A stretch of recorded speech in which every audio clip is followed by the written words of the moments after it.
안녕하세요. 저희는 독립 애니메이션을 만드는 감독들이 모인 컬렉티브 하운트투스라고 합니다. 저희가 처음으로 시작하게 된 프로젝트는 각 감독님들이 월마다 컨셉을 잡고 달력을 만드는 것인데요. 각 감독님의 개성을 볼 수 있기도 하면서 구독자분들 혹은 관객분들이 실용적으로 사용하실 수 있는 게 무엇일까 하고 고민하다가 시작하게 된 프로젝트입니다. 앞으로도 2023년 1년간 월마다 각 감독님들의 개성과 작품 분위기를 가득 담은 달력을 보실 수 있는데요. 인스타, 트위터, 그리고 유튜브를 팔로우하시면 달력에 담긴 이야기, 감독님들의 인터뷰 또한 확인하실 수 있으니 구독과 사랑, 좋아요 부탁드립니다. 4월에 애니메이션 아티스트로 모신 분은 백미영 감독님이십니다. 그리고 저는 인터뷰를 맡은 휘린입니다. 2023년 4월에 달력 그림을 그려주신 백미영 감독님과 함께 하운츠투스의 네 번째 작가 인터뷰 시작하겠습니다. 어서 오세요. 네, 안녕하세요. 저는 백미영입니다. 제 소개를 간단하게 하자면 저는 애니메이션 만들고 여러 그림과 글 쓰면서 지금 활동하고 있고요. 제 첫 애니메이션이 2007년에 만들어졌어요. 그래서 횟수로 따지면 벌써 한 16, 17년 정도 돼가지고 약간 우리 하운츠투스 안에서도 원로와 그런 것을 맡고 있는 사람이라고 생각이 되네요. 어쨌든 이렇게 초대해 주셔서 감사합니다. 네, 애니메이션 장인이 한 분 오셨고요.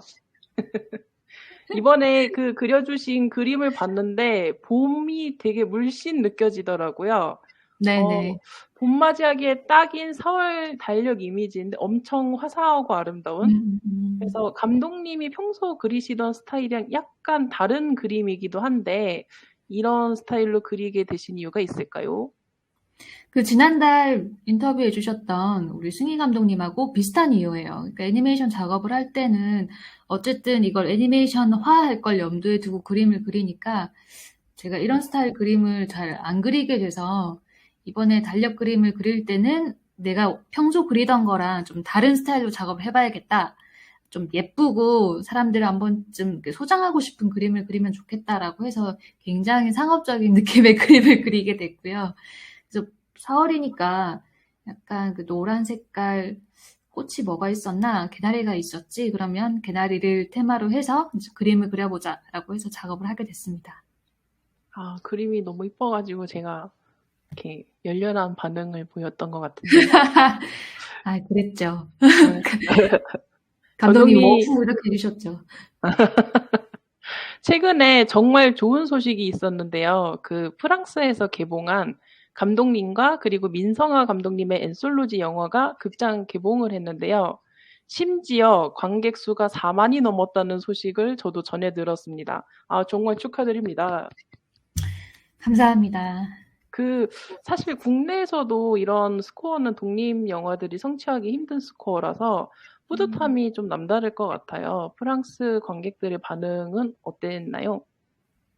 제가 프랑스에 사실 직접 가보고 싶었는데 직접 가보질 못해갖고 관객들 반응이 어땠는지 직접 확인은 하지 못했지만 이제 대상들이 3세 이상의 어린 아이들을 타겟으로 하는 상영이었어요. 그래서 애기들이 애니메이션 보고 이제 부모님들도 보고 아틀리에에 가서 뭐 새를 그리거나 그 애니메이션 속에 있는 캐릭터 작업들 이제 색칠 공부 같은 것도 하고 막 이런 사진만 저 프로덕션에서 보내주셨는데 사실 이게 제 개인적으로 진행한 프로젝트라기보다는 제가 계약을 맺은 프랑스 프로덕션 측에서 일을 진행하고 이걸 정식으로 상영을 하고 했기 때문에 제가 엄청 개인적으로 고무가 됐다거나 뭔가 개인적으로 너무너무 감격스럽다거나 사실 이런 게 크지는 않았어요.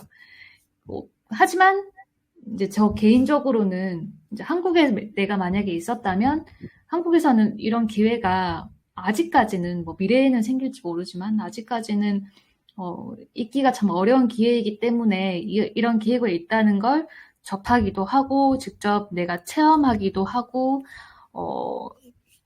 직접 내가 눈으로 확인하고 이런 사실이 있다라는 존재 자체를 파악할 수 있어서 개인적으로는 굉장히 즐겁기도 하고 뭐 영광이기도 하고 한편으로는 내가 한국에 있음으로써 이런 기회를 많이 접하지 못했던 건 아닐까라는 씁쓸함도 있고 그래서 굉장히 여러 가지 감정이 오가면서도 이제 이건 내가 어떤 이룬 성과가 아니니까 이게 좋은 결과든 나쁜 결과든 뭐든 덤덤하게 받아들이자 그냥 이렇게 생각하고 그냥 무던하게 지금 넘어가고 있어요. 사실 프랑스 감독의 작품을 개봉한 게 아니고 두 명의 한국 감독님들의 작품을 모아서 상영을 한 건데 좀 이런 기획이 프랑스에 많은 편인가요? 아니에요. 그렇진 않을 거예요. 제가 이제 배급 계약을 하게 된 것도 음. 민성화 감독님은 지금 제가 배급 계약을 체결한 그 미드라이가르라는 그 보르도에 있는 프로덕션인데요. 그곳에 이미 민성화 감독님과는 많은 호흡을 맞춘 프로덕션이었고요. 이제 민성화 감독님이 아는 다른 PD분이 그 프로덕션을 저한테 소개를 해주셨어요. 그 프로덕션이 한국 감독들한테 좀 관심이 많다는데 네가 프로덕션을 찾고 있으면 한번 연락을 해보지 그래? 그래서 삐로삐로 말고 제 다음 작품을 같이 한번 작업할 프로듀서를 찾고 싶어서 연락을 드렸던 건데 그분들이 제 새 작업보다는 삐로삐로 배급에 대해서 훨씬 더 관심이 많더라고요. 그래서 그거 배급 계약을 먼저 해보고 이후에 네가 할 그 다음 작업에 대한 프로덕션을 뭐 같이 하던지 그건 차후에 얘기를 해보자라고 하고 배급 계약을 체결을 했죠. 그렇게 하고 제 영화제 관련해서는 제가 개인적으로 계속 배급을 하고 배급소에서는 이제 다른 그 TV 채널이나 아니면 다른 통로를 통해서 이제 배급을 하는 쪽으로 계속 발전시켜 나가다가 이제 삐로삐로가 뭐 자그레브에서 상을 받고 이제 어린이 영화제 쪽에서 되게 성과가 많았어요. 그래서 그걸 보더니 그러면 좀 이게 어린아이들을 대상으로 하는 상영회 그리고 영화 개봉 쪽으로 좀 방향을 틀어서 가능성을 볼 수 있겠다라고 생각을 했던 것 같아요.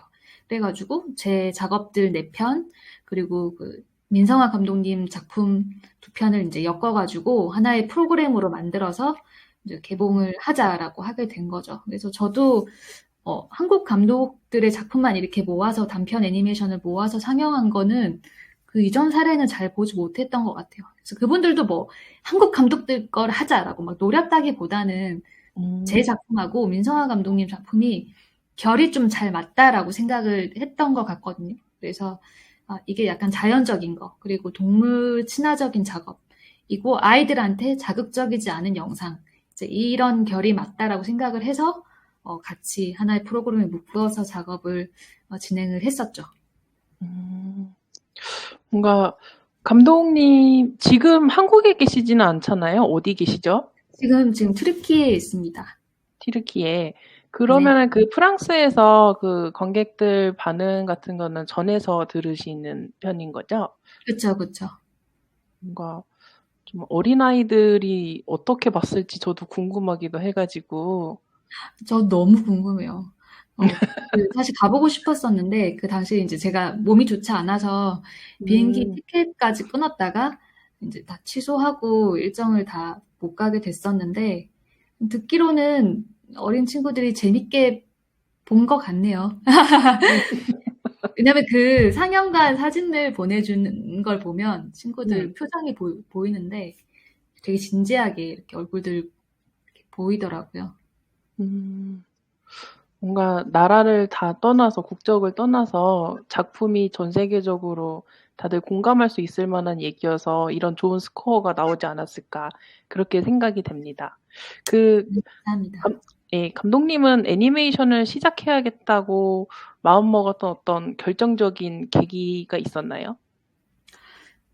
제가 서면으로도 적었었는데 처음에 개원대 들어갔을 때 전 만화가가 되고 싶어서 학교에 들어간 거예요. 그러니까 그 당시에는 제가 시골에 살기도 했고 인터넷이 있긴 했지만 정보가 굉장히 부족해서 모든 애니메이션과가 만화랑 애니메이션을 다 같이 가르쳐 준다고 착각하고 개원대를 가버린 거예요. 근데 갔더니 완전 이거 100% 애니메이션 감독을 만드는 걸 지향하는 학교였던 거죠. 그래서 부랴부랴 막 1학년 마치고 이제 휴학을 하고 이제 좀 다양한 경험을 해보고 이게 정말 내가 계속 할 수 있을지 아닐지 좀 가능성을 찾아봐야겠다 이런 생각을 했었어요. 근데 휴학해놓고는 계속 학교에 가서 프로젝트 하고 교수님들하고 작업하고 막 선배들하고 작업하고 막 이런 걸 계속 해본 거예요. 근데 그러면서 특히 선배들 작업을 이렇게 졸업 작품 하는 걸 도우면서 애니메이션 작업하는 거에서 느끼는 재미 같은 걸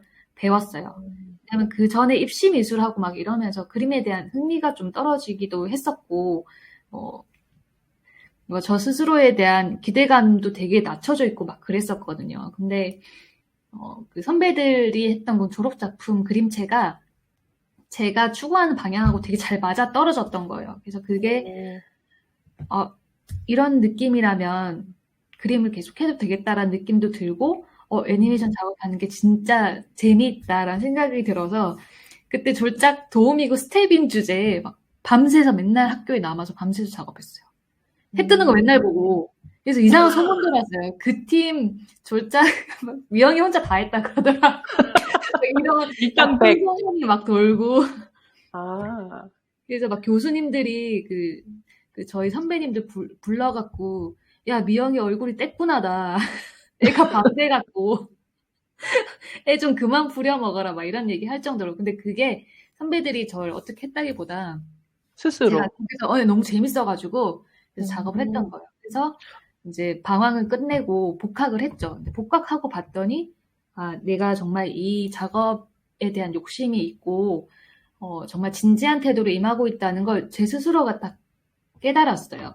살면서 내가 어떤 걸 하는 데 있어서 뭐 누군가에 대한 감정이든 어떤 일에 대한 것이든 확신을 갖는다는 게 흔치 않은 일인 것 같거든요. 지금 제가 여태까지 살면서도 이거야라고 느껴지는 감정이 몇 없었어요. 근데 그때 학교 다니면서 이거는 계속 하고 싶다. 더 잘하고 싶고 내가 이걸로 좀 잘 돼보고 싶다라는 욕심도 더 생겨서 아직까지 이렇게 놓지 못하고 그때 발목이 잡혀가지고 쭉 올 수 있게 된 거죠.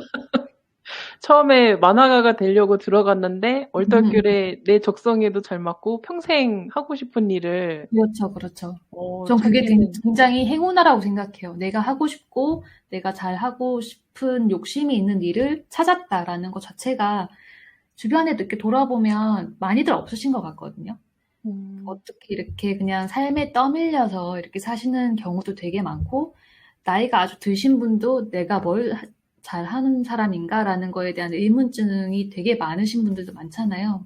근데 저는 되게 운 좋게 좀 빨리 그걸 찾아서 그리고 정말 운이 좋게 그걸 계속 지금까지 할 수 있는 상황이 되어서 지금까지 할 수 있으니까 그런 면에 있어서는 굉장히 행운하죠.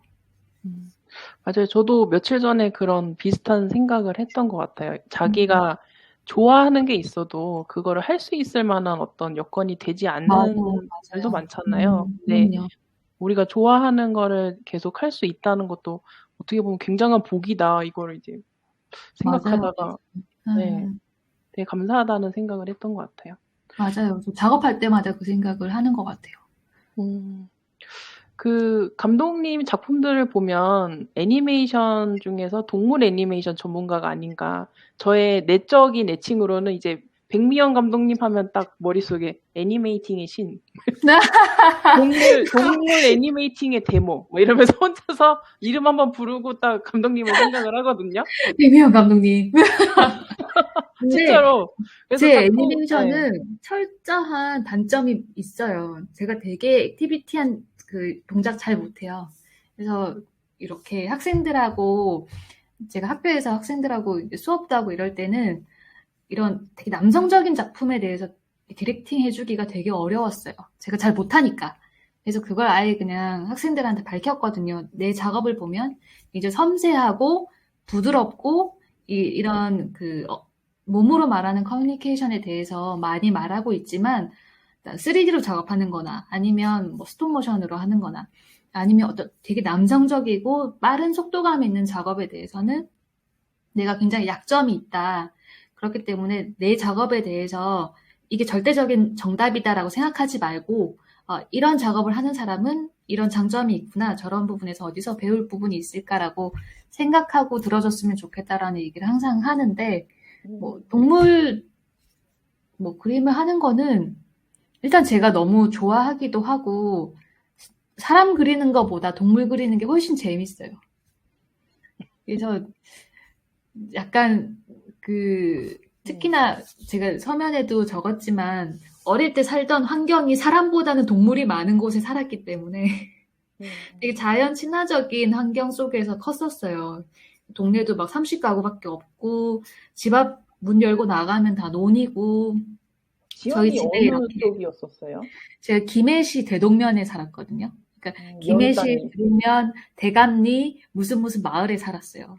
그러니까 저희가 살던 마을은 너무 이렇게 다리도 좁고 길이 좁아서 마을 버스가 들어올 수도 없는 곳이었고 그래서 정말 조용하고 이렇게 산으로 둘러싸여 있고 조그만한 강이 있고 굉장히 자연적인 것들을 내가 노력하지 않아도 자연스럽게 배울 수 있고 눈으로 보고 이런 오감으로 느낄 수 있는 곳에서 자라갔고 그런 것들이 이제 지금 애니메이션 작업하는데 그대로 옮겨가지 않았나 싶어요. 그래서 새도 많이 나요. 제가 어릴 때 새 참 많이 봤거든요. 이게 평상에 누워가지고 근데 새 보는 거예요. 그러니까 그런 어떤 어릴 적 경험이 바탕이 되어서 지금의 작업하시는 거에 키워드가 된 것 같은데 맞아요. 시골에서 그런 자연을 관찰하던 그때의 경험이 그 감독님 작품을 봐도 그 인터뷰 내용을 보니까 이해가 가는 면이 또 있더라고요. 그래서 이게 관찰한 게 지금의 작업이 됐구나 그런 생각이 그쵸. 들고. 근데 뭐 조금 더 사람도 잘 그리고 싶고 이런 사람 간의 커뮤니케이션을 얘기해야 되는데 제 그 부분이 부족하니까 확실하게 애니메이션에서 잘 드러나지 않는 게 있더라고요. 사람으로 잘 그리지 못하고 동물 간의 대화로 이렇게 커뮤니케이션 하는 작업을 계속 하게 되네요. 조금 이제 더 살고 나이 들다 보면 사람에 대한 얘기를 할 수 있게 되겠죠? 전혀 동의하지 않고요. 감독님 작품 보면서 사람과의 관계에서 오는 어떤 소통을 굉장히 유려하게 그려내시는 분이다. 그런 생각이 들었어가지고 거기에 더해서 동물 애니메이팅을 되게 잘하시는데 특히 새. 저는 이제 사실 그 애니메이션 배우면서 4발 달린 동물 함부로 그리는 거 아니다. 그런 맞아요. 마인드로 어렵죠, 작업을 4발. 했던 것 같은데 비법이 무엇인가요? 근데 저는 애니메이팅 작업하는 거 진짜 좋아해요. 진짜 약간 변태예요, 변태. 그러면 감독님들 이제 애니메이팅 하시는 거 엄청 싫어하시잖아요. 귀찮아하시고. 근데 저는 그 과정 자체를 굉장히 즐기는 편이고, 어느 정도였냐면, 유학할 때는 애니메이팅 하는 거에 약간 집착했어요. 그러니까 그걸 하는 나 스스로를 보면서 살았어요. 그러니까 어제 내가 했던 작업들 보면서 그 다음날 살아냈어요. 내가 그래, 이거 하려고 살았지. 열심히 해야지. 약간 이런 느낌으로 정말 거기에 매달려서 작업을 하는 바람에 제 주변 친구분들, 그러니까 또 그때 옆에 있던, 유학할 때 옆에 있던 한국 친구분들이 말릴 정도였어요. 너 그거 집착이다. 너 그렇게 작업하면 완성 못해.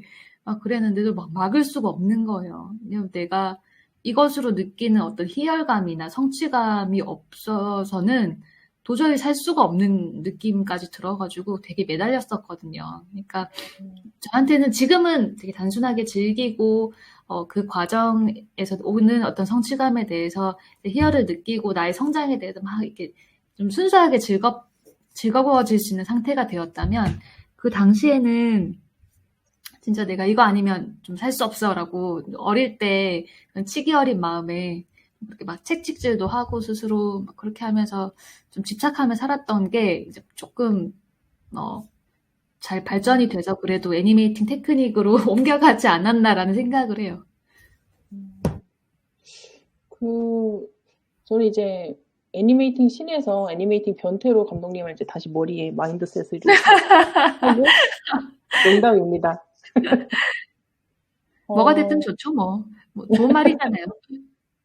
뭔가 그렇게 자기가 매달려서 약간 집착하듯이라도 할 수 있는 일이 있다는 것 자체가 정말 정말 좋은 건데? 라는 생각이 좀 들기도 그럼요, 하고. 그럼요. 저 그때 물론 힘들었지만 유학할 때도 하루하루 되게 소중하다고 생각했어요. 물론 쭉 말씀드리지만 제 삶의 형태가 누군가한테 권할 만한 형태는 전혀 아니긴 한데, 어, 내가 좋아하는 거에 그렇게 깊게 빠져가지고 그것만 보고 달려갈 수 있다는 그 현실을 음, 감사하게 늘 생각했어요.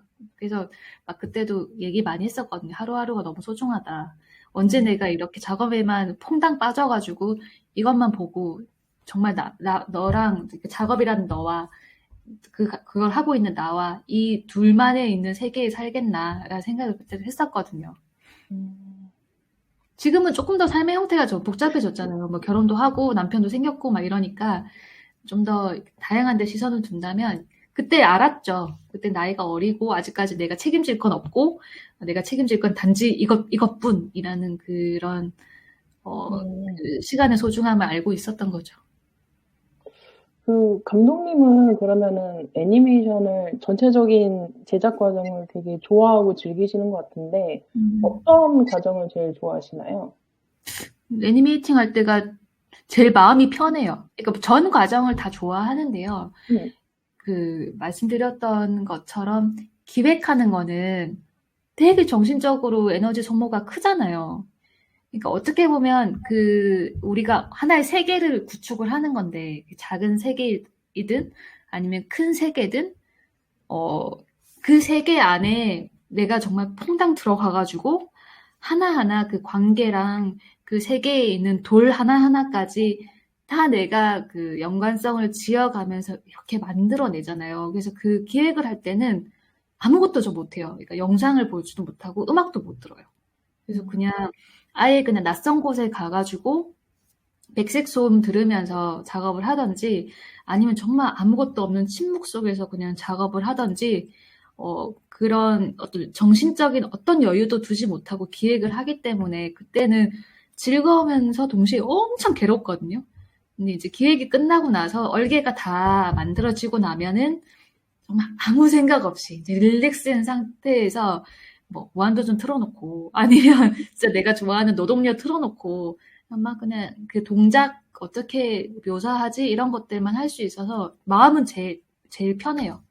그래서 그 순간을 되게 즐기는 편이고 편집하는 것도 좋아하고요. 편집하는 거 다 좋아하시잖아요.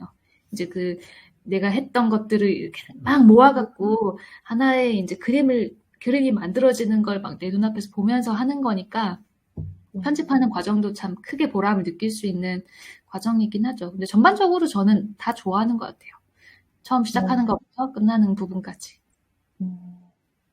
뭔가 좀 추가적으로 여쭤보고 싶은 거는 감독님 작품들을 보면은 아까 이거는 내가 잘 못한다라고 하셨지만 사실 그 부분이 제일 부각이 돼서 감상을 하게 되는 부분이 있었거든요. 어떤 사람 간인지 어떤 관계인지 모르겠으나 이런 관계에서 오는 감정을 최대한 비언어적인 걸로 표현을 하는 작품들을 계속 만드셨는데 네, 네, 맞아요. 뭔가 이런 작품들을 계속 이렇게 만들게 되는 어떤 뭐 영감이나 어떤 이유 같은 게 따로 있나요?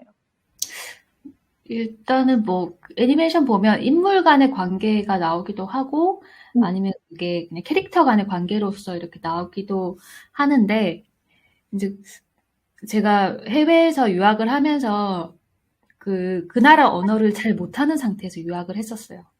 거기다가 그 상태에서 대학을 들어갔단 말이죠. 그래서 외국인은 저밖에 없고 다른 모든 사람들은 프랑스인의 교수부터 다 프랑스인들밖에 없는 상황에서 나는 겨우 2달치 프랑스어를 배웠을 뿐인데 수업을 들어야 하니까 그 온전치 못한 언어 속에서 내가 무언가를 해야 되고 나라는 사람을 정립하는 것 자체가 너무너무 어려웠어요. 그래서 그러면서 우리가 쓰는 어떤 글이라는 커뮤니케이션 수단 그리고 언어라는 커뮤니케이션 수단을 조금 절대적인 커뮤니케이션 수단이라고 우리 생각하잖아요. 근데 그렇지 않을 수 있겠다. 오히려 이런 말이나 텍스트가 아니라 눈빛이나 아니면 어떤 그냥 몸으로 하는 바디랭귀지나 아니면 어떤 그 상황에 있는 공기나 어떤 뉘앙스 같은 것들이 우리가 절대적으로 믿는 그 언어나 텍스트라는 커뮤니케이션 수단보다 훨씬 더 뭐 종교든 국가든 성별을 뛰어넘어서 많은 걸 포용할 수 있는 영상 언어가 되지 않을까라는 생각을 그때 했었어요. 왜냐하면 처음에 학교에 갔는데 저를 너무 멍청이로 보는 거예요. 어떻게 돼야 하는 거죠? 멍청한 게 아닌데 언어가 안 네. 되니까. 언어가 안 되니까 제가 말을 잘 못하고 커뮤니케이션이 잘 안 되니까 저를 되게 쟤는 왜 여기 와 있지라는 걸 많이 느꼈거든요. 그게 너무 스트레스예요. 나 그렇게 멍청하지 않아라는 걸 보여줄 수 있는 방법이 뭐가 있을까? 그래, 그러면 내가 작업을 해주지. 이렇게 해서 그 학교가 월요일부터 금요일까지 9시부터 5시 반까지 풀 수업이었거든요. 근데 학교 마치고 이제 집에 오면은 새벽까지 작업을 해서 계속 작업을 했어요. 그래서 학교에 들고 가서 이제 학생들한테 보여주기도 하고 그 교수님한테도 작업한 거 막 보여주기도 하면서 학생들이 약간 제 바보 아니구나.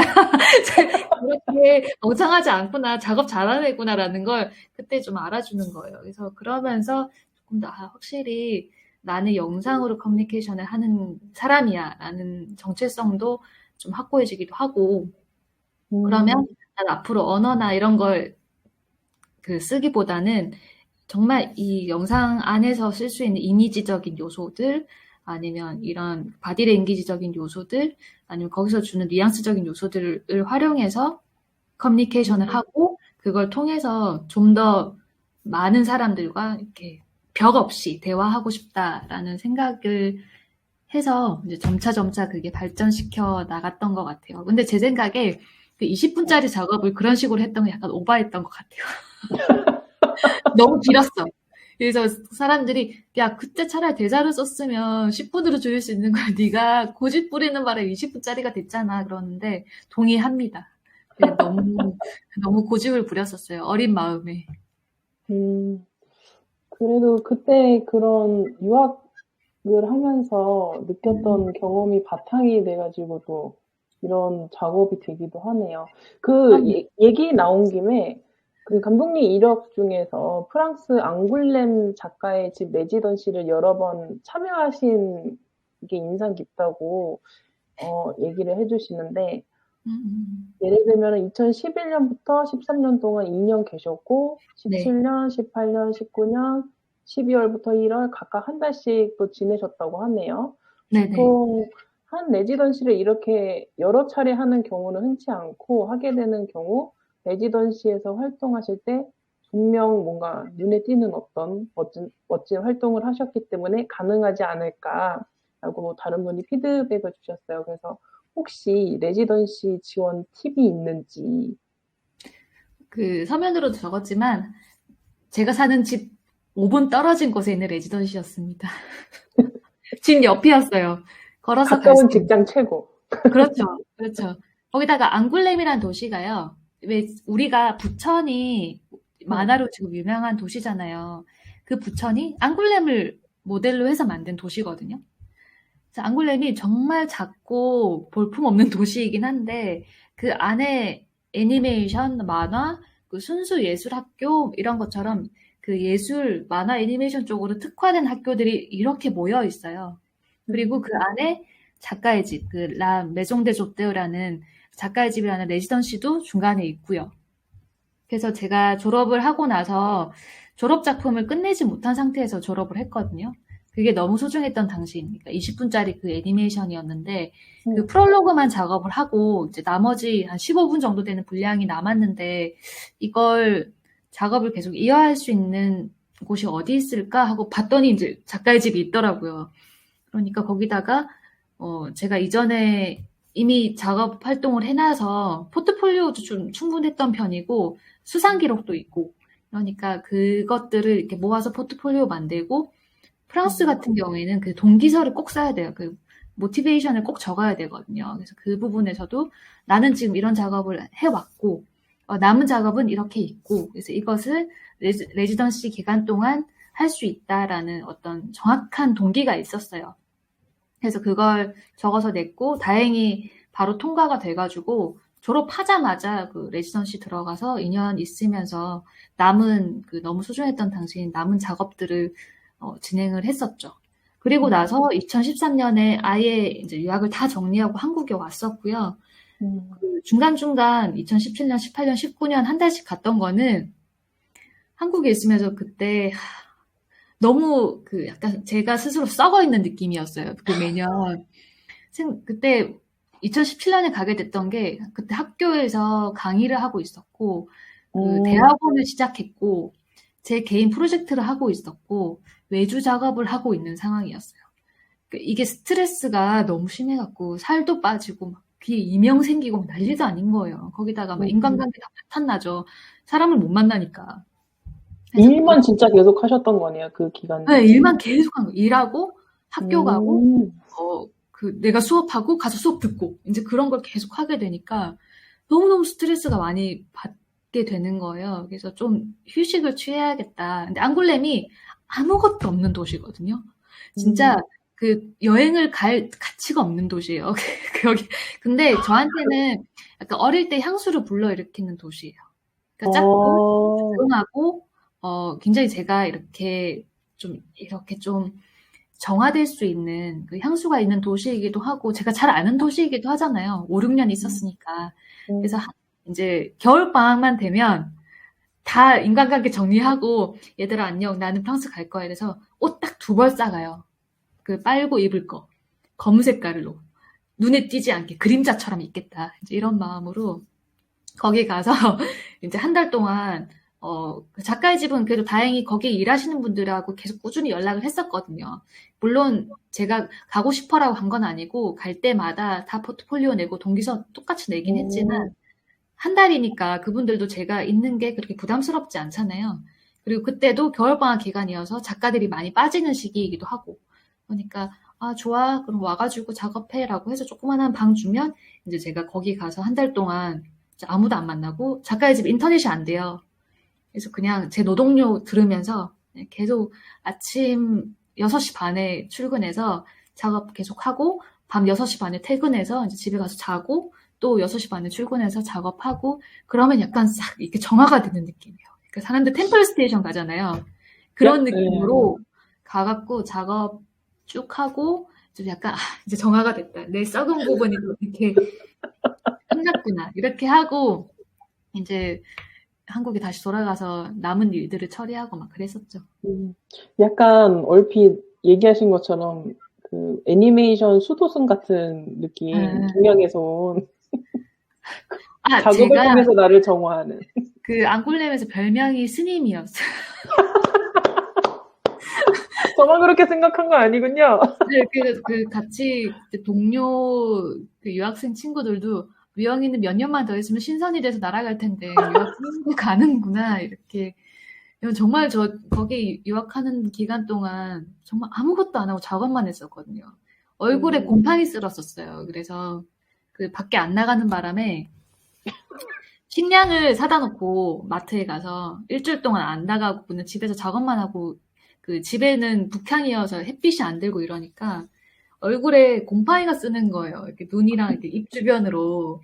그래서 그때 처음으로 프랑스에서 병원 가서 이렇게 진단받고 의사 선생님이 너 지금 얼굴에 샴피뇽이 이렇게 그 버섯이 폈으니까 해를 봐라. 밖에 나가서 해를 보거라. 그래서 네. 그래서 해를 보고 같이 그 유학했던 몇몇 지인들이 계속 놀리고 너 얼굴에 곰팡이. 광합성 해야죠. 나가서 광합성 해야지. 네. 그래서 해를 좀 봐라. 이렇게 해서 막 그렇게 되게 피폐하게 어떻게 보면 열심히 작업을 하면서도 진짜 막 작업에 거의 약간 노예가 돼서 살았죠. 뭔가 그럼에도 불구하고 가서 그렇게 작업을 하는 게 도움이 되니까 연속으로 계속 레지던시를 참여를 하셨던 게 아닌가. 네, 그럼요. 계속 작업을 했었죠, 그때. 음. 전 작업하는 과정이 되게 저 스스로를 다지고 힐링하는 과정이기도 해요. 여러분들도 그렇지 않아요? 작업할 때, 승희 감독님이 되게 힘들다고 하긴 하셨어요. 작업하는 과정이 너무 괴롭다라고 하셨는데, 저는 제가 정신적으로 정말 힘들고 무너지면 오히려 작업에 더 집착해요. 오히려 행복하면 작업 오히려 안 하는 편이고, 힘들면 약간 제 마음에 오뚜기 같은 거예요. 이렇게 넘어지는 나를 이렇게 다시 세워주는 그게 약간 작업이어서, 이렇게 그쵸. 약간 병적으로 그래요. 남편도 저 정상 아니라 그러고. 저희가 사실 미연 감독님이랑 저는 그 2019년도 레지던시에서 만난 사이거든요. 덴마크에서 그래서 만났었죠. 네, 덴마크에서 만나가지고 그때 그 방 하나씩 주면은 한 구석에서 그것이 알고 싶다를 항상 틀고 작업을 하고 제가 그런 거 좋아하거든요. 그런 프로그램. 어둡고 다크한 이야기들을 보면서. 제가 그것이 알고 싶다 봤어요. 그때 제 방만 인터넷이 안 돼갖고 막 되게 제가 힘들어 했었잖아요. 제 방과 제 자리만 인터넷이 안 됐었어요. 아주 네. 신기하게 그 감독님 방만 아, 인터넷이 네. 안 돼가지고 계속 엄청 스트레스 받았었어요. 맨날 찾아다니고. 찾아다니던 맞아 맞아. 그래서 그래서 그때도 저는 계속 그 덴마크에 있는 관계자들이 미팅하자, 뭐 하자 그럴 때마다 제가 너무 역정을 내면서 왜 계속 나 작업하러 왔는데 나를 부르냐 이러고 있고, 다른 감독님도 저 말리고, 이렇게. 이현 감독님, 진정하세요. 그래서 그 레지던시를 오더라도 사람이 되게 유형이 여러 가지가 있는데 이제 어떤 사람들은 막 외부 활동만 계속하고 감독님은 그래도 좀 작업에 집중을 해서 작업을 맞아요. 하셨던 모습이 기억이 맞아요. 나고 음. 다른 감독님들도 약간 부분 비슷한 면들이 있었던 것 같아요. 그래서 안에 있나 하고 이제 보면은 없는 척하는데 안에 있어. 작업하고 있고, 이렇게. 네, 저는 그래서 그분들 막 찾으러 다니면서 막 놀러 다녔던 맞아요. 휘진 기억도 많아요. 감독님은 진짜 여기저기 막 다니면서 같이 교류하고, 막 이렇게 되게 열심히 교류 활동하셨는데, 저는 그 당시에 그때 학교 수업을 하는 와중에 그 개강을 했는데, 학교에다가 정말 크게 양해를 구하고 갔던 거였거든요. 그래서 더 소중한 시간이었어요. 학교에다가 그렇게 양해까지 구하고 내 수업을 다른 교수님한테 부탁까지 하고 왔는데, 이 수업, 이 시간에 또 열심히 활용해서 또 작업해야지. 그치, 그치. 그 생각을 해갖고, 그 덴마크에서 우리 미팅할까? 파티할까? 이럴 때마다, 뭔 파티야. 작업해야 되는데, 건드리지 마. 근데 저 기억은 그 레지던시라고 했는데 뭔가 되게 빡셌거든요, 일정이. 맞아요. 계속 수업 있고, 그래서 그죠? 다른 특강 있고. 레지던시들도 다 이런가? 약간 궁금하긴 하더라고요. 뭐 작가의 집 같은 경우에는 아니죠. 저희를 그때 덴마크에서는 학생이라고 불렀잖아요. 스튜던트라고 했잖아요. 그래서 음, 저희가 되게 자존심 상했잖아요. 아니, 우리 다 작가인데 왜 우리 스튜던트라고 하고. 근데 다른 레지던시에서는 각각의 규율이 좀 있긴 하겠지만 작가의 집 같은 경우에는 전혀 터치 없고요. 24시간 오픈돼 있어서 그 제가 가고 싶을 때 가고 나올 수 있을 때 나오고 그럴 수 있었죠. 맞아요. 저희 그 덴마크에 모였던 레지던시는 어떻게 저희가 모였던 거죠? 그 다른 분들은 잘 모르겠는데 저 같은 네. 경우에는 그때 덴마크 비보르그에 있던 그 한국 덴마크 수교 60주년 기념 전시가 열리는데 그때 전시에 좀 참여를 해달라라고 해서 그 애니메이션 일러스트 참여를 하기로 했다가 거기 관계자분이 그 레지던시 자리 하나가 비는데 와서 작업할래? 라길래 너무 좋다 해서 갔던 거였어요. 음, 근데 다른 분들은 어떻게 갔는지 잘 모르겠네요. 저도 뭔가 공고 같은 거 보고 저는 레지던시 경험이 한 번도 없어서 음, 뭔가 이렇게 디벨로핑이 필요하긴 한데 하면서 사실 착각을 해서 저는 갔던 경우예요. 거기 있던 그 다른 프로그램 중에 애니독스라고 다큐랑 맞아요. 애니랑 이제 콜라보 해가지고 하는 맞아요. 작업. 그래서 착각을 해서 나는 거기 갔다고 생각했는데 엉뚱한 데 가가지고 그러니까 다들 약간의 착각이 있었어요. 약간 난 작업하러 갔는데 갑자기 뭐 특강하고 막 이런 게 있었고. 그래서 약간 그때 거기 비보르도 엄청 시골이거든요. 그래서 계속 맞아 깡깡시고 대학교 밥을 먹어야 돼요. 학식을. 그래서 너무 맛없고 이런데 밖에 나갈 수는 없고 몸은 너무 피곤하고 다들 골골대고 그래서 나중에는 다들 약간 이렇게 정신이 약간 넋이 나간 채로 뭐 여행이고 뭐고 자시고 쉬는 날 맨날 그냥 숙소에 누워서 자고 있고 이랬었죠. 어떻게 한 달이 흘러갔는지 모르겠네요. 맞아요. 진짜 빨리 지나갔어요, 그때. 그 작업 얘기로 다시 좀 돌아와서 네. 감독님은 단편 애니메이션뿐만 아니라 최근에 인스타툰이랑 그림책 작업까지 음, 하신다는 소식이 있더라고요. 네네네. 다양한 방식으로 이제 영상뿐만 아니라 그 작업 세계를 확장을 하고 계시는데 이런 다양한 활동을 가능하게 하는 영감 혹은 작품의 영감을 어디서 얻으시나요? 근데 제가 뭐 작품 확장한다기보다 오히려 이 애니메이션이라는 제가 갖고 있는 기본 소스를 조금 더 다양하게 풀 수 있는 매체들을 찾다 보니까 그게 글도 쓰고 이제 동화책도 만들고 하는 건데 뭐 글로서 내가 뭐가 되고 싶다. 아니면 동화책 작가로서 무언가 되고 싶다라기보다 저는 애니메이션으로서 또 대표되는 뭐 작가든 감독이든 무엇이 되고 싶어서 그냥 막 나름 되게 발악하는 거라고 보시면 될 것 같아요. 그래서 그 학생들하고도 얘기하거나 아니면 다른 그 작업을 하는 친구들하고도 얘기할 때마다 느끼는 거지만 작가라는 직함이 공인증명서 같지 않잖아요. 그러니까 누가 주는 게 아니잖아요. 그러니까 아 이게 작가 뭐 인증서입니다라고 이렇게 받아서 내가 작가가 되는 게 아니잖아요. 음, 음, 이 작가라는 직함 자체는 어떻게 보면 내가 얘기했을 때 부끄럽지 않고 남들이 나를 그렇게 불렀을 때 당당해야지만 아 이제 내 스스로가 이제 작가다라고 될 수 있는 것 같거든요. 근데 저는 아직까지 그렇게 뭐 작가로서 자리매김했다라거나 뭐 애니메이션 감독으로서 불리는 것 자체도 좀 부끄럽거든요. 너무 저한테는 좀 큰 의미예요. 너무 아직까지.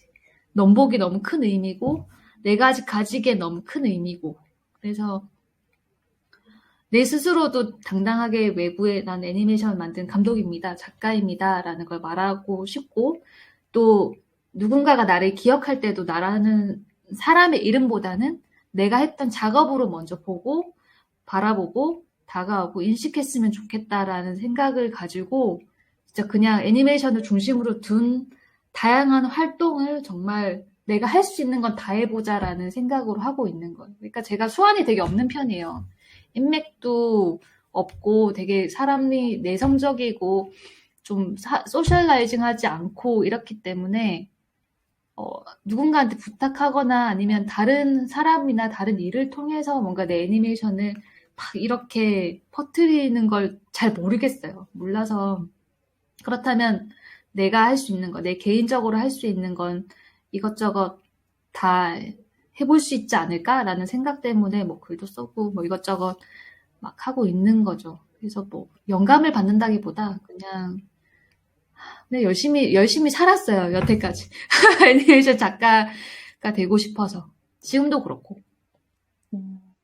저는 사실 감독님의 그때 레지던시에서 뵈면서 그 제가 좀 부러워하는 분들이 어떤 유형이 있는데 엉덩이 힘, 엉덩이 힘이 있는 사람들 그런 분들을 좀 존경하고 부러워하는 부분이 있거든요. 그래서 감독님도 어쨌든 내 에너지를 좀 모아가지고 작업에 집중을 하려면은 주변에 거치적거리는 것들은 일단은 쳐내고 내 안으로 들어가야 되는데 그런 집중을 되게 잘하시는 분이라고 생각이 들어서 되게 멋있다 이렇게 혼자 내적으로 또 가지고 있었는데 이렇게 저 반대로 다양한 되게 어떤 저 오히려 희진 다양한 감독님 되게 부러웠어요. 그렇게 아니 막 이따 들어보세요. 자, 이렇게 다양한 어떤 작업을 계속 하고 계시는 거는 최근에 저희 모임을 하면서 또 알게 돼가지고 음, 되게 멋진 분이라는 생각이 또 들더라고요. 아, 그래서 저뿐만 아니라 다른 감독님도 마찬가지실 거예요. 저도 이거 하운드 투스 안에서 이제 감독님들 뵈면서 오, 다들 어쩜 저렇게 멋진 일을 할까? 다양한 일을 할까? 음, 나는 너무 에너지가 작기 때문에 그걸 밖으로 발산할 수 없는 사람이에요.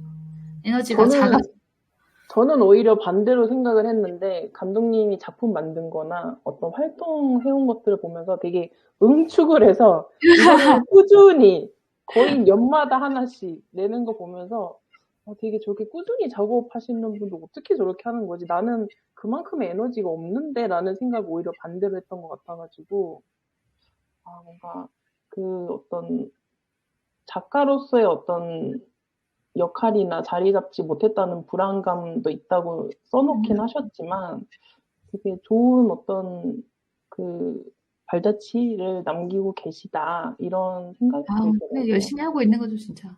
저 예전에 그 얘기를 들었었어요. 그러니까 다른 감독님들하고 아마 지원 사업 그 면접 본다고 이렇게 기다리고 있는데 그 옆에 있는 어떤 감독님이라고 말씀드리긴 어려워요. 저를 계속 그 지원 사업 때마다 저를 본 거죠. 그래서 감독님 안녕하세요. 그래서 네 안녕하세요.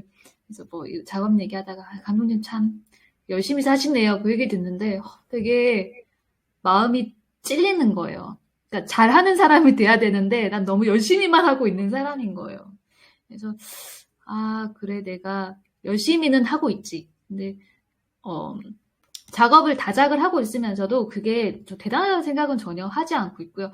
사실은 내가 계속 작업을 할 수 있는 상황 여건이 되기 때문에 할 수 있는 것도 있잖아요. 만약에 제가 이 작업을 함으로써 지금 작업하는 게 크게 저희 수익적으로 도움은 안 되잖아요. 경제적인 상황은 도움이 안 되는데 이 작업을 하면서 누군가가 굶거나 내 가족 중에 누군가 나 때문에 굶는 사람이 생긴다면 나는 이런 일을 못 할 텐데 어쨌든 굶는 사람이 없고 내가 내 밥벌이는 그래도 그나마 유지가 되는 상황에서 이걸 계속 할 수 있다는 환경적인 부분도 분명히 있기 때문에 성실함에 대해서는 전 성실하다라고 할 수 있을 수 있지만 글쎄요 작업을 가끔 너무 이렇게 싸지르는 거 아닌가라는 생각을 진짜 개인적으로 할 때도 있어요. 너무 많이 하는 거 아닌가?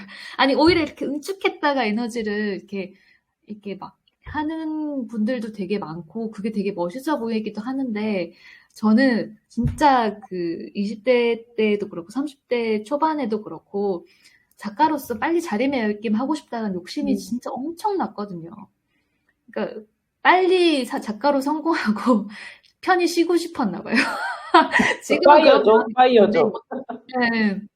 지금은 이거는 장거리 달리기다라는 걸 좀 30대 초반 넘어가면서 깨달았어요.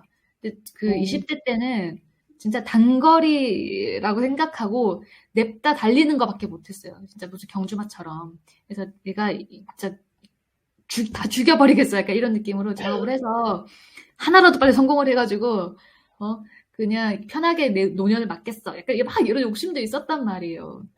그래서 그때는 막 되든 안 되든 막 작업을 막 했었는데 이제 지금은 그런 에너지도 잘 없고 어느 순간 지나면서 이거는 장거리 레이스야. 이건 내가 속도감을 이제 조절하면서 내 페이스를 조절하면서 길게 가야 된다. 이왕 젊을 때 성공 못한 거 오래나 가보자. 약간 이런 느낌으로 막 가고 있기 때문에 뭔가 이 정도면 충분히 성공적이지 않나라는 생각도 드는데 어떤 목표하는 어떤 부분이 있나요? 이 정도는 해야 돼, 이런 거. 저는 대표작이 하나 생기고 싶었어요. 그러니까 예전에 다른 작가분들하고도 얘기할 때 엄청 괴로웠던 게 그렇게 다작을 쏟아내면서도 어떤 내 대표작이랄 게 없었거든요. 그러니까 어떤 느낌이냐면 진짜 계속 산을 오르고 계속 오르는 느낌인데 그 산에다가 점 하나 박는 게 이렇게 힘들다니. 약간 그런 느낌이었어요. 네, 그러다가 이제 삐로삐로 작업을 했는데 얘가 생각보다 너무 좋은 성과를 많이 내주고 제가 여태까지 작업을 해서 그런 좀 큰 영화제 같은데 한 번도 가보질 못했었거든요. 앙시나 자그레브나 막 이런 데를 가보질 못했어요. 그래서 그 얘기 들으면 다들 깜짝 놀라세요. 그렇게 작업을 많이 했는데 그 큰 영화제를 못 가봤다고요? 네, 못 가봤다고. 삐로삐로 이전에는 못 가봤어요. 그래서 거기에 대한 어떤 열등감도 있고 자격지심도 있고 내가 실력이 없는데 계속 이걸 내 시간과 노력을 쓰고 있는 건 아닌가라는 어떤 회의감도 되게 컸었어요. 근데 그런 욕심들을 다 내려놨던 시점에 삐로삐로를 아무 생각 없이 정말 편한 마음으로 심지어 지원 사업 받을 때도 시리즈물로 지원 사업을 되게 1,000만 원짜리 되게 작은 걸로 받았거든요. 삐로삐로는. 그래서 그걸로 정말 무념무상으로 작업을 했는데 얘가 제가 이때까지 성취하지 못했던 그런 성취들을 저한테 가져다 주는 거예요. 무슨 음, 그 호박씨 물어다 주는 제비처럼.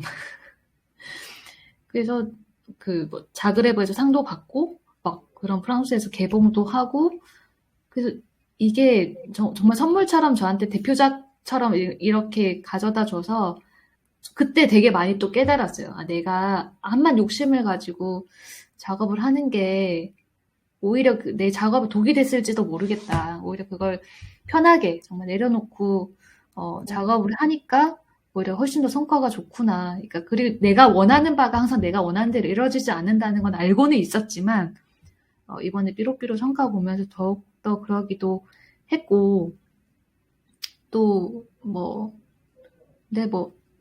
이 정도 성과면 내가 만족할까라는 생각을 하면서도 아직까지 멀었지라는 생각도 들고, 모르겠어요. 정확한 내 원하는 지점은 모르겠는데 유명해지고 싶다거나 이렇게 뭔가 대중적인 유명함을 바라는 건 아닌 것 같거든요.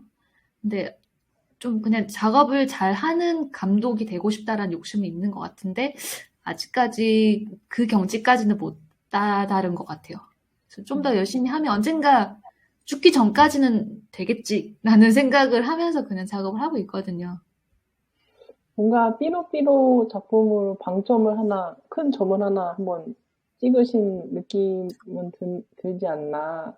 네, 맞아요. 너무너무 그래서 저한테 와줘서 되게 고마운 작품이다라는 생각을 해요. 난 진짜 아무 생각 없이 작업했는데 걔는 내가 아무 생각 없이 한 거에 비해서 나한테 많은 선물을 가져다 줬어요.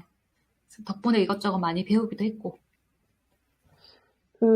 감독님 20대부터 이제 뭔가 되게 갈아 넣으면서 작업을 하셨던 것 같은데, 맞아요. 건강은 어떠신가요?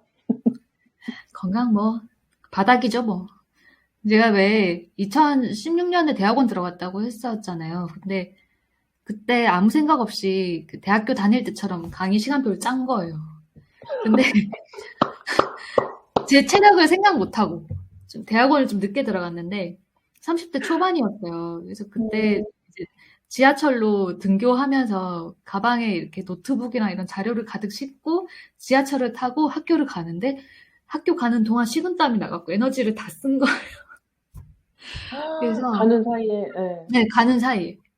그래서 이게 아니다. 이제 나는 그때 체력이 아니구나라는 걸 깨달으면서 그때 강사로 벌었던 돈의 반을 택시 아저씨들과 나누는 삶을 살면서 택시에서 이렇게 찌그러져서 자고 이제 가서 수업 듣고 이제 택시에서 찌그러져서 이제 집에 와서 이제 내일 강의 준비하고 이런 삶을 살 정도로. 근데 전 진짜 몸에 해대는 짓 안 하거든요. 술도 안 마시고 담배도 안 하고 그렇다고 회사 생활을 하면서 회식을 가거나 이런 것도 없는데도 운동도 되게 꾸준히 해요. 필라테스도 지금 몇 년째 했거든요. 근데도 이게 체력이 거의 수직으로 30대 초반 지나니까 쭉 찍더니 회복이 안 되더라고요. 그래서 좀 건강의 팁도 없고 저는 여러분 많이 드시고 좋은 거 많이 드시고 운동 많이 하시고 비타민 챙겨 드시고 그러셨으면 좋겠어요. 타고나는 것도 좀 있지 않을까 싶어요. 전 타고나게 그렇게 좋게 체력이 타고나질 않았나 봐요. 어쨌든 에너지를 계속 쓰기는 해야 되니까 작업을 하려면. 맞아요. 감독님 뜬금없지만 MBTI는 뭐예요? 전 인프제입니다. 인프제 맞나요? 그렇게 얘기하는 게? 저기 약간 하운주투스의 인프제 약간 맞아요. 승희 감독님도 인프제였다가 인프피 왔다 갔다 한다고 그러셨죠. 또 누가 인프제셨는데? 무슨 감독님. 뭔가 감독님들이 MBTI 보면서 왜 누구지? 인프제 귀하다는 인프제. 근데 저 중간에 N하고 F를 잘 모르겠어요. 검사 되게 늦게 해봤거든요. 하도 사람들이 물어봐가지고. 근데 저는 MBTI 왜 하는지 솔직히 잘 모르겠거든요. 나에 대해서 왜 그렇게 다들 궁금해하세요, 스스로가. 나를 알잖아요. 맨날 만나는 난데, 나를 정의 내리는 뭔가를 계속 사람들이 궁금해한다는 게 신기하기도 하고, 우리나라 사람들 특히나 나라는 사람을 파악하는 경로가 너무 없나 보다. 너무 좀 그런 부분 너무 딱하다. 얼마나 그게 없으면 맨날 나에 대해서 검사하고 나는 어떤 사람인가 그거 알아보고 그게 좀 안타깝기도 하고 그렇더라고요. 맞아요. 그럼에도 불구하고 작업을 하실 때 본인의 성향이 드러나는 부분이 있나요? 비슷한 점? 그럼요. 저 진짜 작업할 때 특히 저 혼자 작업하니까는 스케줄 관리하는 거가 이제 완전 그 시스템화 됐어요. 그래서 예전에 그 너무 소중했던 당신 작업할 때는 그 제가 서면에도 적었지만 제가 유학할 때 1층은 되게 긴 책상이고 이제 여기 2층이 침대인 벙커 침대를 썼는데 잘못해서 그래서 작업하다 일어나면 맨날 여기 머리를 침대 밑바닥에 심하게 박아가지고 뭘 이렇게 걸어놨었어요. 그 시선 옆에. 그래야지 이제 조심하고 일어날 때 머리를 안 박을 수 있으니까. 그래서 이렇게 의자에 앉아서 고개를 들면 그 보이는 침대 밑바닥에다가 그 월별로, 주별로, 일별로 작업 스케줄을 다 적어놨어요. 이걸 쳐야 되고, 이 달에는 이걸 다 쳐야 되고, 그 달에 있는 그 첫 번째 주에는 이걸 다 쳐내야 되고, 이런 식으로. 그래서 다 이렇게 밑줄 쳐가면서. 그래서 만약에 조금 일찍 끝난다 그러면, 하루 휴식. 너 하루 휴식. 이렇게 작업을 할 정도로 되게 계획적으로 하는 편이고요. 그래서 저는 그런 막 영감을 받아서 막 이렇게 하시는 분도 너무 멋있는 것 같아요. 전 진짜 되게 재미없이 작업을 어떻게 보면 스케줄 쪼개가면서 기계적으로 하는 편인 때도 많은데, 그때 제가 유학할 때는 페인팅 하시는 분도 계시고 이런 순수 예술 쪽으로 계신 분들도 주변에 꽤 많으셨거든요. 그분들은 이렇게 필로 하시잖아요. 오늘은 필 받아서 이렇게 그런 게 어딨어. 철저하게 계산해서 오늘은 이 작업, 내일은 이 애니메이션, 내일은 이 원동화 이렇게 작업을 한 걸 보면 철저하게 계획적인 인간은 맞다라고 생각하는 것 같네요. 근데 또 따지고 보면은 창작도 반복 노동의 어떤 결과물 같기도 하고, 막 이렇게 그리시는 분들도, 이제 우리가 봤을 때는, 막 이렇게 그리는 것 같은데, 자기들이 생각했을 때는 계속 점 찍는 느낌일 수도 있지 않을까. 근데 그런 게 있어요. 그 애니메이션 하는 것도 그렇고, 그때 제가 대학원 수업 들을 때 금속공예과 수업을 같이 한번 들었던 적이 있거든요. 그분들도 계속 자기 디자인들 고치고 세공을 해서 그 물건을 만들잖아요. 그러니까 즉흥적이라기보다 다 계획을 하고 이런 되게 긴 과정을 겪잖아요.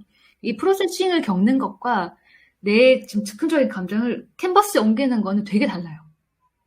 그래서 그 성향 자체가 굉장히 꼼꼼하고 계획적이고 실수하면 안 되고 과정이 흐트러짐이 없는 이거라면 그분들은 굉장히 그 페인팅 하시거나 아니면 순수 예술 하시는, 그러니까 이 바로 쏟아져 나오는 것을 1차원적으로 표현하실 수 있는 음악 하시는 분들도 그렇고, 그런 분들은 성향이 굉장히 뭐라 그래야 되나, 좀 즉흥적이고 되게 이렇게 훨씬 더 오감이 열려 있다고 그래야 되나? 지금의 내가 담겨 있는 이 상황 자체에 되게 이렇게 오픈되어 있으신 게 있어서 저로서는 되게 뭐 저게 예술가지, 저게 아트지, 약간 이렇게 하는 부분들도 있었어요.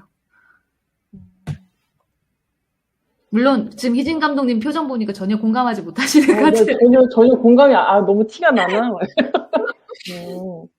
옆에서 봤을 때는 그런 게 없지 않아 있었답니다. 왠지 왜 예술가 하면 우리가 어릴 때 보던 예술가들은 되게 막 술 먹고 노래 부르고 막 고뇌하다가 어느 순간 페인팅을 막 하고 막 이런 게 있었잖아요. 근데 저는 그런 거에 비해서 너무 이렇게 내일은 오늘은 이거 막 이러고 이렇게 줄 치면서 막 이러고 있는 것 자체가 너무 예술가라기보다 뭔가 너무 그 어떤 그 세공사 이런 느낌이 들어서 좀 멋없다라고 느껴질 때가 가끔 있었죠. 저는 오히려 이런 세공이 들어가는 작업을 하는 분들이 되게 멋있다라고 점점 나이 들수록 반대로 생각을 하게 돼서, 그래서 아마 격하게 공감을 못했던 것 같아요. 아닌 거예요. 삶을 한 번쯤 그렇게 살아보는 건 나쁘지 않아요. 나이 들면 좀 힘들지. 근데 어렸을 때, 그러니까 20대 때, 그러니까 뭔가 에너지를 확 발산할 수 있을 때 발산해 보는 것도 나쁘지 않다라는 생각이 들어요. 저는 되게 사람이 내성적이기도 하고 겁도 많고 그래서 내키는 대로 한 번도 살아본 적은 없거든요. 그러니까 그렇게 막 즉흥적으로 어떤 본능적으로 살아본 적은 없어요. 근데 예술이라는 게 결국은 내가 경험했던 것, 느꼈던 것들이 나중에 나이가 들어서도 그걸 이제 바탕 삼아서, 시료 삼아서 작업을 하게 되는 경우가 많은데, 젊을 때 막 이런저런 경험들, 많은 감각들을 느껴보신 분들이 그걸 재료 삼아가지고 다양한 활동하신 분들도 많더라고요. 그래서 이제 항상 그렇죠. 내가 가지지 못한 걸 부러워하잖아요. 그런 마찬가지죠. 내가 못 해봤고, 못 가져봤고, 그래서 그게 더 멋져 보이는 것일 수도 있고요. 감독님 오랜 시간 동안 작업을 하셨는데, 뭐, 이렇게, 슬럼프 같은 거는 없었나요? 너무 아니면은, 힘든 점? 슬럼프, 힘든 점이나, 아니면은, 작업을 이렇게 오랫동안 하려면은, 이런 거를 하면 좋을 것 같아. 어떤 팁 같은 게 있다면은, 공유해 주십사? 팁? 맞아요. 그 얘기를 참, 어제도 서면하면서, 작성하면서도 했었죠. 저한테 너무 소중했던 당신이란 작업이 진짜 아픈 손가락이에요.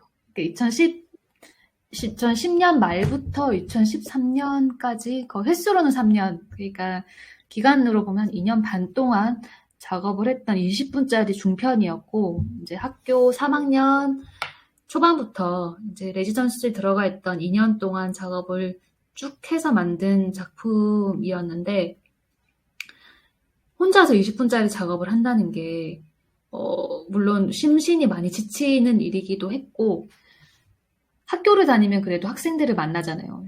친구랑 동기를 만나는데, 레지던시에 들어가니까 사람도 안 만나고, 그냥 아침에 그 작업실에 들어가서 밤 돼서 이제 나와가지고 집에 들어가서 자고, 또, 그래서 어떨 때는 하루에 한마디도 할 필요가 없는 상황이 될 때도 많았어요. 그게 2년 동안 한 작품을 하면서 그 상황이 쭉 이어지니까 나중에는 정신적으로 너무 이렇게 코너에 몰리는 느낌인 거예요. 제가 이 작업기, 너무 소중했던 당신 작업기를 그 브런치 글에도 올린 적이 있었는데, 진짜 창밖으로 계절이 지나가는 느낌이라고 제가 적어놨는데, 진짜 그런 느낌이었어요. 그냥 레지던시 보이는 그 창에서 이렇게 사계절이 2번씩 지나가는 느낌으로 했었는데, 그때 작업량이 많은 것도 너무 힘들었고요.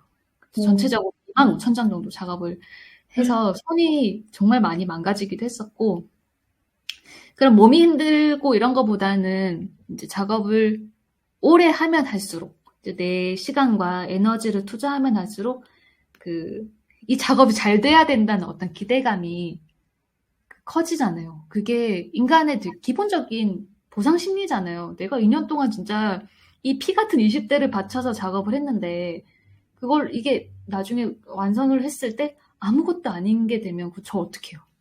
이게 얼마나 허무한 일이에요.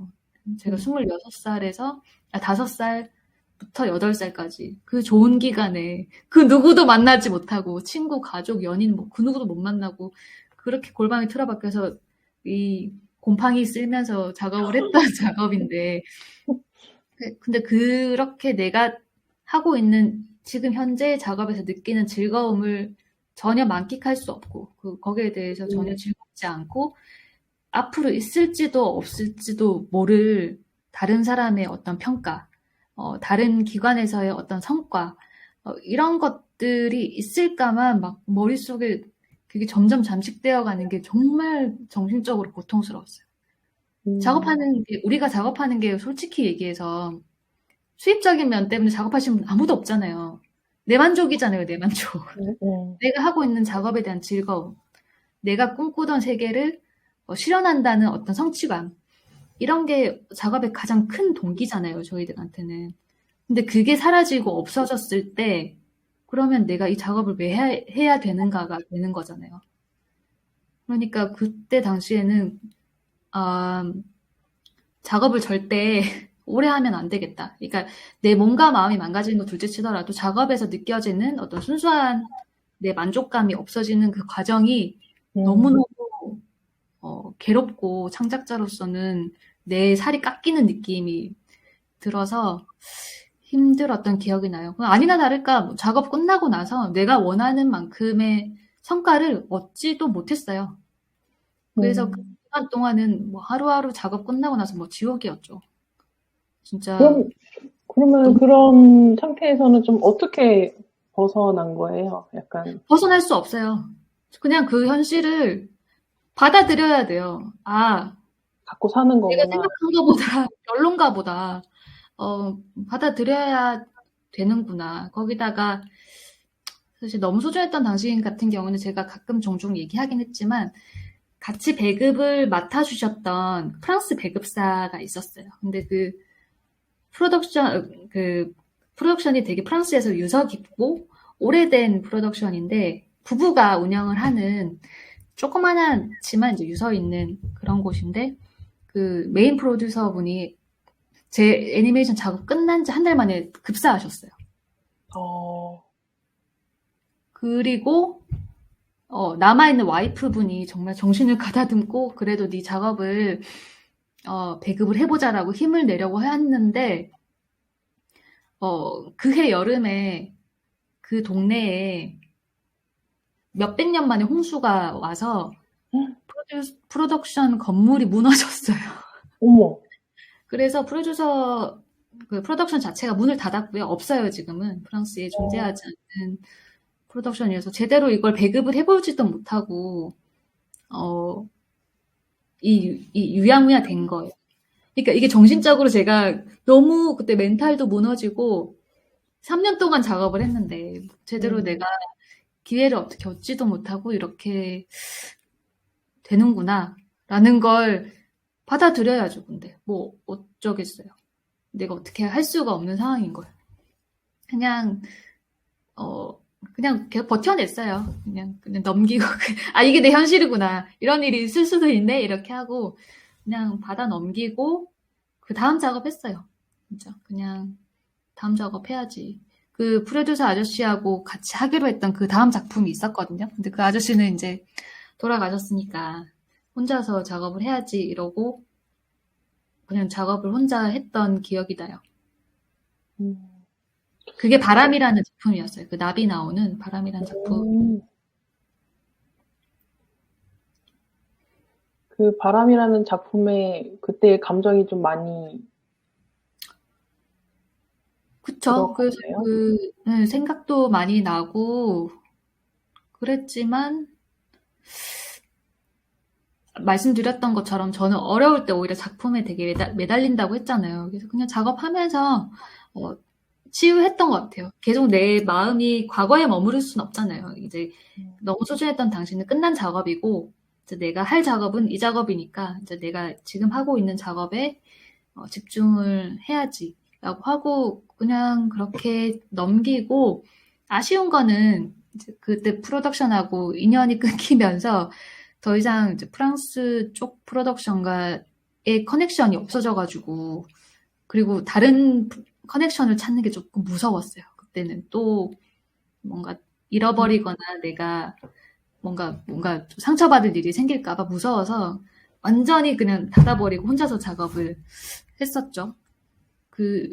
그랬으면 안 되는데 계속 다른 사람하고 계속 작업을 했어야 되는데 그게 좀 아쉽기는 해요. 같아요. 뭔가 창작을 하다 보면은 항상 예기치 못한 아니, 어떤 그럼요. 사건들을 마주하게 될 때도 있고, 그쵸, 그쵸. 그럼에도 불구하고 계속 작업을 하려면 앞으로 나아가야 된다 이러면서 멱살 잡고 가는 거죠, 스스로. 맞아요, 맞아요.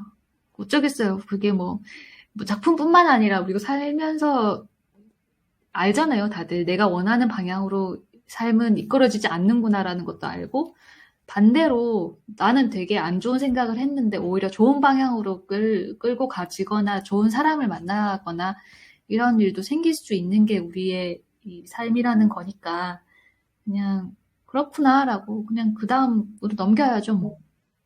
그럼 반대로 어떤 뿌듯한 순간이 있었나요? 언제였어요? 다들 아마 비슷하실걸요? 그 관객들이 와가지고 막 봤는데 뭐 너무 좋다. 나는 단순한 어떤 그런 칭찬도 좋고, 아니면, 아, 그런 부분을 봤는데, 내 어릴 때 어떤 부분이 기억이 났어요. 라던가, 자신만의 해석을 펼쳐서 뭐 제 작업에 대한 평을 남겨주시거나, 그러면은 너무 고맙기도 하고, 그 삐로삐로가 자그레브에서 상을 받았을 때 그 수상에 대한 어떤 평가가 이렇게 있었는데, 삐로삐로는 전 되게 아무 생각 없이 두세의 우정 끝이었거든요. 아무것도 없었어요. 근데 그 평가가 뭐가 돼 있었냐면, 나를 막는 것은 결국 나일 뿐. 그러니까 거기 삐로삐로 말고 달래라는 새가 날개를 다쳐서 못 나는 게 있는데, 실은 얘가 날 수 있지만 겁이 나서 못 나는 설정이었어요. 근데 그 부분을 해석을 그렇게 해주신 거죠. 나를 막는 건 나일 뿐이다. 그러니까 뭐든 나를 깨고 나가면 어디든 난 뭔가를 할 수 있다라는 평을 해주시길래 너무 멋진 평이다. 난 저런 생각을 안 했는데 그런 거 한 번씩 볼 때 기쁘기도 하고, 이제 다음 작업 할 수 있다, 좀 해보자라는 용기도 생기고 그러는 것 같아요. 약간 순서를 바꿔서 그러면은 다음 작업에 대해서 한번 얘기를 해보고 싶은데 계획 중인 어떤 프로젝트가 있나요? 네, 지금 온도라는 작품 기획하고 있고, 백조가 주인공이에요. 그 삐로삐로가 밝고 좀 맑은 이야기였다면, 이 이야기는 약간 그 죽은 백조에 대한 이야기여서 좀 무겁지 않을까라는 생각이 드는데, 기획만 해놓고 아직까지 그 제대로 된 이 제작은 약간 유예하고 있어가지고 언제 완성이 될지 모르겠지만, 원하기로는 그래도 내년 오기 전까지는 완성을 했으면 좋겠다고 생각을 하고 있는데, 프로덕션 분들한테 계속 작업 같이 하자고 꼬시고 있는데, 반응을 안 해주세요. 별론가 봐요. 그래서 이번 그 캐릭터도 주인공이 조류고, 그 삐로삐로도 조류여가지고, 다들 너 조류의 왕이 될 거야. 새의 왕이 될 거야. 그래서. 루피가 해적 왕 되듯이 감독님 새의 왕. 네, 시리즈로 만들까 막 그 생각을 했어요. 새 시리즈로 만들까.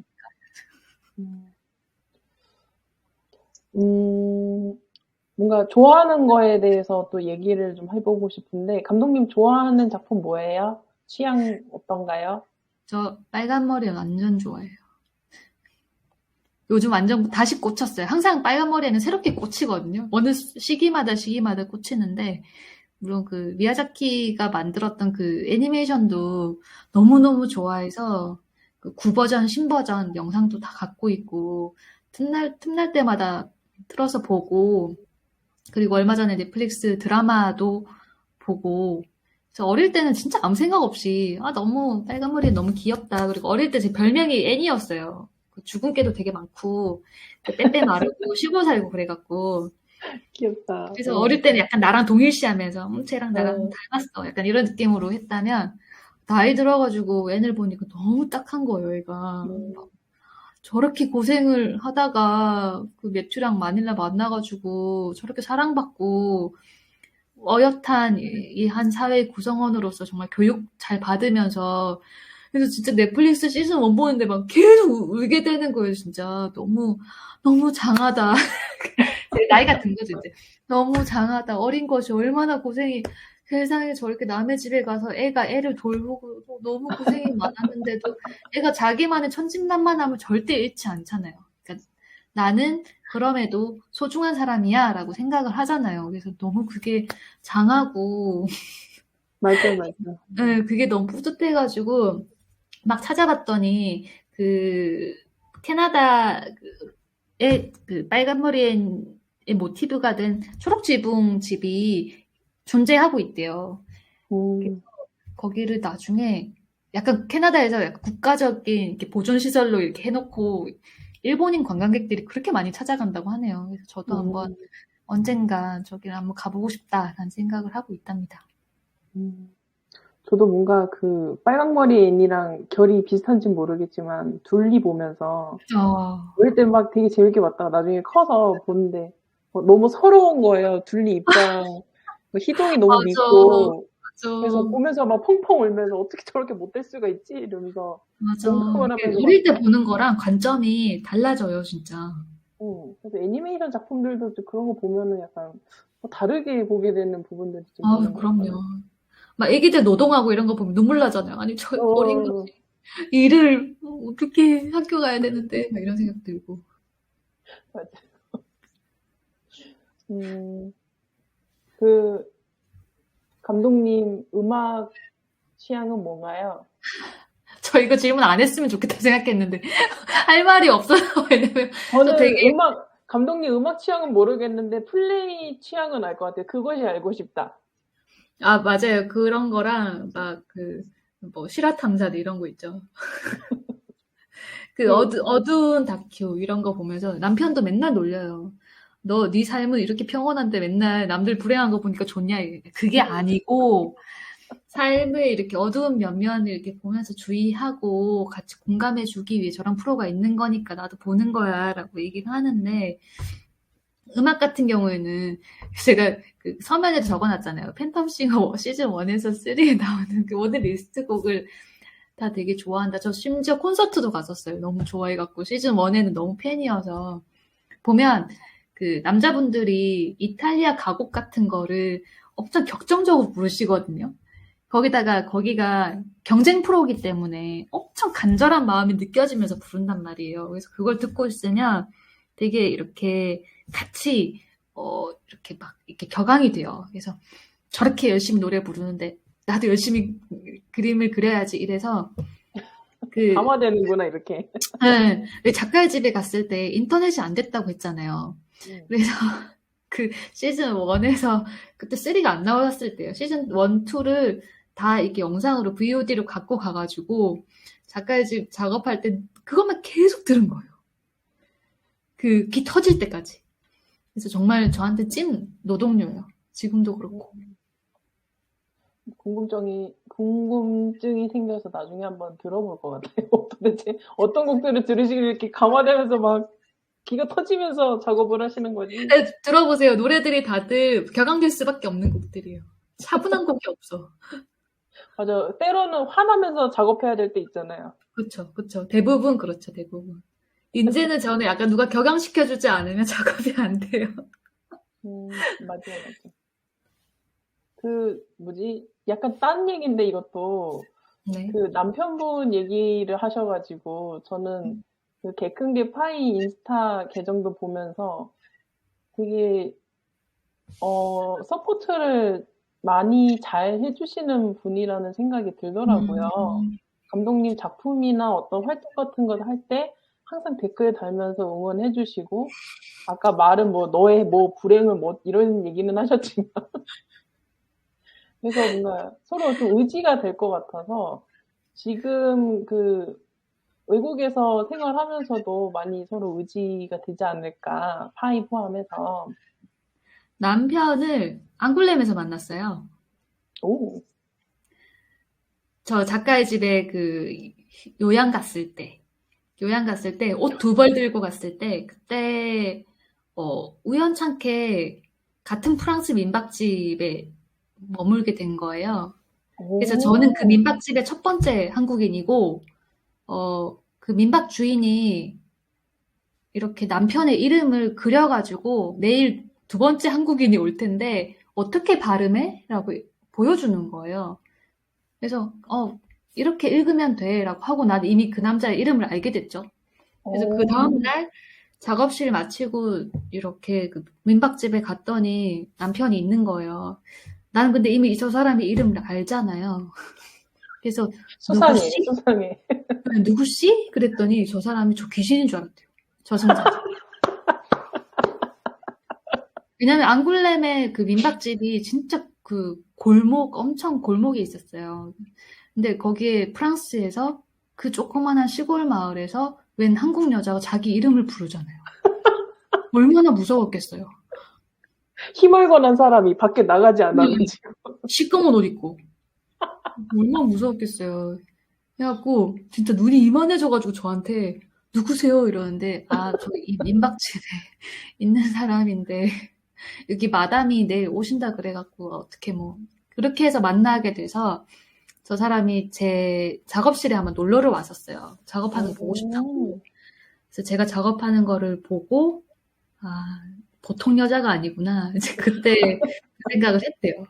그렇게 해가지고 만나서 제가 작업하는 과정에 저를 만났기 때문에 제가 얼마나 이 작업을 좋아하고 이게 내 마음에 어떻게 자리 잡혀 있는지를 잘 아는 사람이어서 저보다 제 작업에 대해서 더 이렇게 더 서포트 해주려고 노력을 하는 사람이에요. 저는 그 남편분 댓글만 보더라도 그 감독님의 작업과 감독님을 얼마나 존중하는지가 보일 때가 있어서 그 개근기 파이 보다가 갑자기 댓글 보면서 부러워질 때가 있더라고요. 아, 이런 서포트 좋다. 막 이러면서. 감독님의 행보를 보면은 애니메이션 꿈나무 분들께 동기부여가 되고 애니메이션 창작자가 되기 위해 고무적이 될 것 같다는 생각이 듭니다. 감독님을 찾아보고 그 행보를 따라가고 있을 분을 위해 한마디 부탁드리는데요. 절대 따라가면 안 되죠. 날 왜 따라가. 저는 정말, 시야도 좁고요. 그게 사람마다 다르겠지만, 좁고 깊게 파는 사람이 있고, 넓고 얇게 파는 사람이 있다고 하지만, 지금 우리가 지금 살고 있는 이 시대는 조금 넓고 또 깊게도 팔 수 있는 시대인 것 같거든요. 저는 시야도 좁고, 되게 사람도 내 안으로 굉장히 이렇게 계속 향해 있는 사람이고, 정말 아까 말씀드린 것처럼 그 20대는 정말 작업과 나와 그 둘만의 점철된 그 좁디 좁은 세계에서 함몰돼서 살았던 사람이라서 지금에 와서 생각하면 그때 좀 더 사람 많이 만날 걸, 좀 더 많은 소스들을 얻었더라면 지금의 내 작업에 조금 더 많은 풍요로운 것들을 표현해낼 수 있지 않을까라는 아쉬움이 항상 있거든요. 물론 그 시간들, 내가 보냈던 시간들을 후회하지는 않아요. 그때 그 과정을 통해서 진짜 난 그 시대 때 정말 최선을 다해 살았고 열심히 살았던 건 맞는데 누군가한테 내가 했던 것처럼 하렴이라고 절대 얘기를 해주고 싶지 않고 그냥 다양하게 겁 없이 저는 되게 겁이 되게 많아서 사람도 겁냈고 뭔가 다른 새로운 일도 겁냈고 이렇게 했던 거라면 이제 자라나는 꿈나무 분들은 지금 이제 코로나 시대 지나면서 뭐 일이나 이런 것들이 어떤 국가적인 장벽 없이 할 수 있다는 걸 우리가 다 알게 됐잖아요. 그래서 그 스튜디오나 이런 프로덕션 측에서도 자기들 채용할 때 그런 국가적인 거 없이 정말 그냥 인터내셔널하게 채용하기도 하고 막 그래요. 그래서 그런 것들도 한 번씩 내가 언어가 안 되더라도 한번 도전해보고 포트폴리오도 준비를 한번 해보고 이렇게 다양한 기회들 도전하고 안 된 말고 뭐 그런 마음으로 좀 가볍게 그냥 한번 덤벼도 보고 사람도 많이 만나고 내 주변에 있는 것들을 많이 또 사랑도 해보고 이렇게 하시면 좋을 것 같아요. 왜냐면 요즘 보면 되게 겁들이 많아서 어차피 내게 될 게 아니라면 해보지도 않겠어라는 마인드들이 참 많더라고요. 근데 이렇게 수많은 기회들은 뭐 내게 될 수도 있고 안 될 수도 있지만 그게 덤벼보는 과정에서 얻는 것들이 분명히 있거든요. 저는 뭐라고 표현하냐면 바다에 수많은 이 낚싯대를 던져놓고 그냥 이렇게 아님 말고 이렇게 물고기가 잡히면 건져 올리는 거고 이제 그런 마음으로 항상 살고 있거든요. 그래서 되게 여러 가지를 많이 하고 있잖아요. 글도 쓰고 뭐 동화책도 하고 동화책 낼 때도 제가 뭐 온갖 출판사에 다 뿌려봐요. 저 책 내보는 거 어떠세요? 뭐 이런 식으로 뭐 잃을 거 없으니까 그래서 좀 다양하게 겁 없이 시도를 해보셨으면 좋겠습니다. 그러니까 본인과는 다른 길을 가는 것도 응원하고 그리고 감독님도 그때의 경험이 있었기 때문에 지금의 감독님이 계시는 것 같고 그때의 경험을 후회하지는 않는다고 하시니까 되게 좋은 멘토 역할도 되게 잘하실 것 같다라는 생각도 듭니다. 전 되게 뭐든 마음대로 해라는 주의예요. 알아서 해. 마음대로. 알아서 해. 꿈나무 여러분 듣고 계십니까? 안 들을 것 같아. 한 10년 후에 누군가가 들었으면 좋겠다. 하긴 남겨두면 누군가는 보겠죠. 맞습니다. 벌써 마무리 질문인데요. 지금까지 다양한 분야에서 멋지게 활동을 꾸준히 해오신 감독님 본인에게 한마디 하신다면? 일단 체력을 좀 열심히 키우고 이왕 이렇게 된 거 이제 뭐 빠져나갈 구멍도 없으니까 계속 잘 하렴. 나이 들 때까지. 즐겁게 인터뷰에 참여해주신 백미연 감독님 감사합니다. 와, 아유, 감사합니다, 이진 감독님. 네, 지금까지 4월의 애니메이션 아티스트로 모신 백미연 감독님이셨습니다. 감독님께서 그린 4월의 달력과 인터뷰 링크는 영상 하단에서 찾아보실 수 있습니다. 또 백미연 감독님의 다른 작품들을 찾아볼 수 있는 링크 또한 영상 아래 준비해 두었으니 많이 찾아주세요. 5월에 모실 애니메이션 아티스트는 송하연 감독님이십니다. 더불어 백미연 감독님이 그리신 4월 달력과 인터뷰는 3월 말에 오픈될 예정이니 많은 기대 부탁드립니다. 지금까지 하원주투스의 휘린 백미영이었습니다. 감사합니다.